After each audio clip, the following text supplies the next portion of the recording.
La famille des chercheurs de la région du Nord, venus des 4 coins de cette partie du pays, était à l'honneur ce jeudi 16 et vendredi 17 juin 2016 à l'occasion de la journée à elle consacrée. Cette autre édition de la journée de la recherche scientifique et de l'innovation était l'occasion pour ces chercheurs indépendants et les démembrements de l'IRAC, de l'IRGM et de la MIPROMALO, MOMALO de débattre chacun dans son domaine de compétences afin d'aboutir tous ensemble au résultat qui assure le développement inclusif et durable et contribue de manière efficiente et efficace à la création des recherches et de l'emploi. Tel que formulé dans le thème choisi pour cette 4e édition, le numéro 1 de la région du Nord, dans son allocution, a félicité les chercheurs du Nord dont les résultats des travaux sont encourageants et apparaissent comme un outil qui permettra de mieux maîtriser les changements auxquels l'homme est exposé. Il leur a également instruit d'intensifier les recherches afin de trouver les espèces végétales pouvant mieux s'adapter au changement climatique. Il a aussi lancé un vivant appel aux acteurs économiques. Pour le gouverneur, cette journée était plus que satisfaisante. Nous voulons relever ici que les journées scientifiques se suivent, mais ne se ressemblent pas. Nous avons pu observer beaucoup d'améliorations, surtout au niveau de la conservation d'un certain nombre de produits.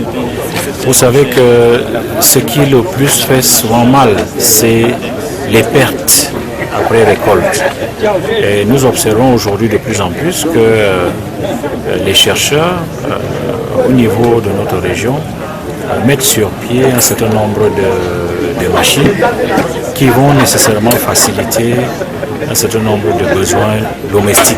La visite des stands était une partie importante de cette journée, une visite qui expose et valorise le savoir-faire de ces chercheurs dans des domaines variés tels que la transformation des oignons et ail, la fabrication d'huile de nem, la méthode de production intensive du sorgho, riz, maïs et autres, la conservation des aliments, toute l'agroalimentaire à travers la fabrication de yaourts à base de lait en poudre ou encore des produits alimentaires faits à base de maïs, du cacao, le mil rouge, le soja et autres.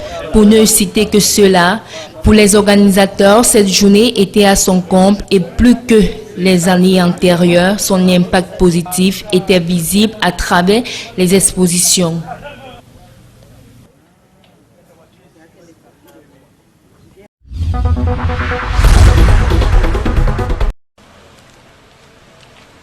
Les étudiants de la 30e promotion de l'école de faune de Garoua ont reçu officiellement leur parchemin, marquant ainsi la fin de leur formation.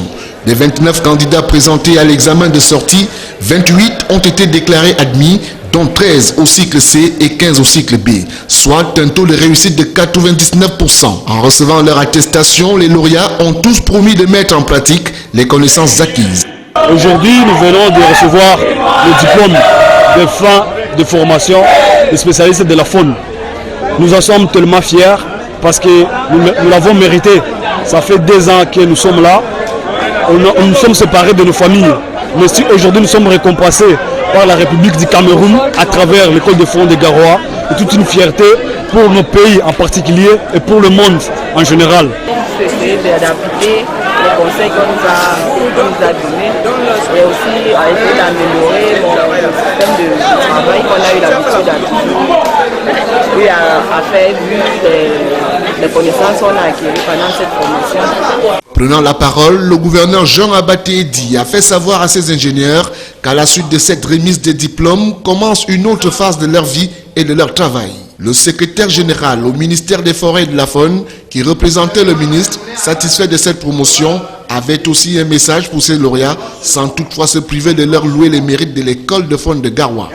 D'abord le message de probité, de rectitude morale par rapport à ces nouveaux lauréats, parce que l'agent public camerounais est tenu par le respect de tous ces principes et qu'il faudrait qu'au retour dans leurs services respectifs, qu'ils l'appliquent par rapport à tout ce qu'ils ont appris sur le terrain. Pour le reste, rendez-vous a été donné l'année prochaine.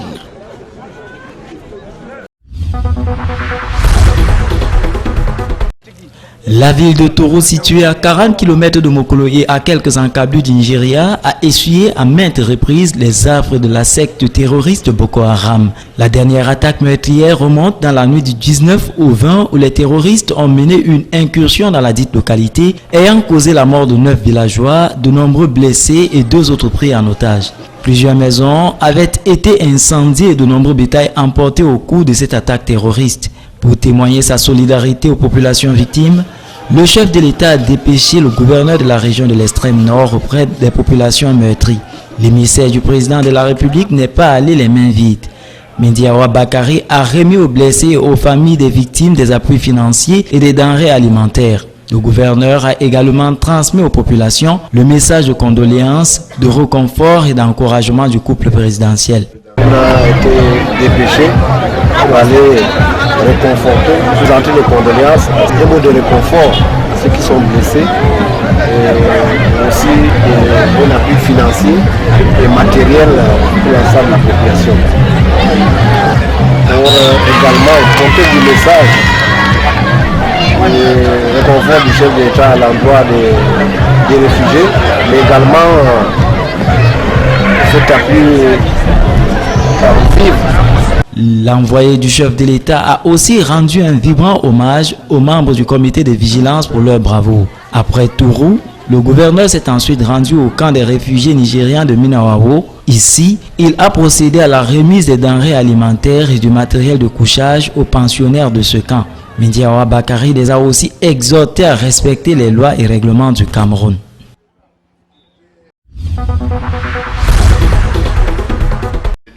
La tenue de la 14e session du comité des ministres de la CEMAC en charge des négociations des accords de partenariat économique est la clôture de 4 jours d'intenses discussions qui ont débouché sur un ensemble de propositions et de recommandations. La commission de la CEMAC a reçu une lettre de l'Union européenne où l'Union européenne est prête, c'est une lettre qui date du mois d'avril, où l'Union européenne est prête à engager des négociations avec la partie Afrique centrale. Et nous sommes partis des discussions, je veux dire des clauses de cette lettre pour dire que nous sommes nous aussi prêts, mais il faut qu'on aille avec une proposition concrète. Il ne faut pas aller seulement pour dire on va négocier. Donc nous avons essayé de voir entre ce que le Cameroun a déjà fait, ce que les autres attendent, et nous avons été satisfaits de voir que les ministres ont accepté de mettre un peu de l'eau dans leur vin pour qu'il y ait une position un peu médiane, qui pourrait être maintenant le point de départ.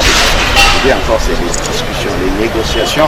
Vous n'arrêtez pas, ce n'est pas un décret que nous signons. Nous avons une position de départ, l'Union européenne a sûrement une position de départ, et nous allons discuter. Et puis nous savons que la discussion ne se fait pas qu'avec l'Afrique centrale. Il y a d'autres, ce qu'on appelle des configurations négociantes, qui sont également en négociation avec l'Union européenne. Il faut noter que les négociations des accords de partenariat économique entre la zone CEMAC et l'Union européenne avaient été suspendues depuis 2011. Or, la partie européenne ayant unilatéralement fixé au 1er octobre 2016 la fin des négociations des accords de partenariat économique dans toutes les régions Afrique, Caraïbes, Pacifique, il était donc temps de se racheter. Les négociations continuent sous de bons auspices.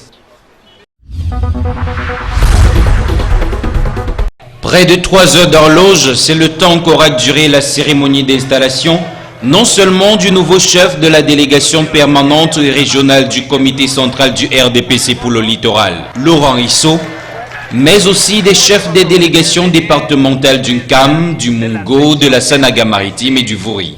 On peut donc citer comme chef de délégation départementale du comité central du Parti des Flammes les autorités ci-après. Département du Nkam, Titi Pierre, département de la Sanaga-Maritime, Bouy Joseph, département du Mungo, Belambela et département du Vouri, Camille Ekindi, avec entre autres membres permanents aussi installés, Joya Mefire, Erwin Kom, Fristo Nentone et Baero Fadil, promoteur de Camios 24. À la suite de tout ceci, rien d'étonnant à quelques sentiments de satisfaction. Vous voyez, la base avait des difficultés où tous les présidents et tout se retrouvaient dans des régions et surtout à Yaoundé. Je suis maire de Melon. La base, on la connaît, on la travaille au quotidien et je remercie Parce que cette distinction va faire que les militants soient entretenus et soient dynamisés que par le passé. Jean Kouété, secrétaire général du comité central du RDPC, a rappelé que ce nouveau dispositif vise à moderniser le parti et à inviter tous les camarades à œuvrer dans une entente parfaite. Il est à rappeler que cette installation des délégués permanents est une innovation majeure dans le parti au pouvoir et avait été initiée lors du dernier congrès qui avait eu lieu en 2011.